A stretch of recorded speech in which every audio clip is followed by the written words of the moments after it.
নমস্কার বন্ধুরা, শুভ দুপুর। তো আশা করি আপনারা সকলেই ভালো আছেন এবং সুস্থ আছেন। তো আজকে দুপুরবেলা আমি যা যা রান্না করেছি সেগুলো একটু আপনাদের সঙ্গে শেয়ার করি।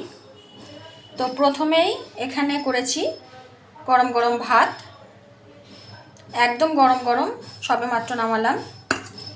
এখানে করেছি আমি মটরের ডাল, আর এখানে করেছি আলু দিয়ে বড়ি দিয়ে বেগুন দিয়ে একটা গামাখা তরকারি, আর এখানে করেছি আমি আলু দিয়ে পেঁপে দিয়ে বড়ি দিয়ে একটা গামাখা ঝোল।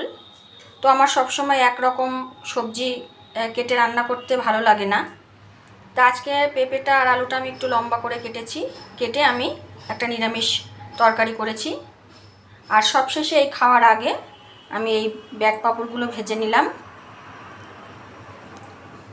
তো এগুলিই ছিল আজকে আমার দুপুরের মেনু। তো যদি এই ভিডিওগুলি আপনাদের ভালো লাগে বা আমার এই রান্নাগুলো ভালো লাগে, তো সবাই লাইক শেয়ার কমেন্ট করবেন এবং আমার পাশে থাকবেন। ধন্যবাদ।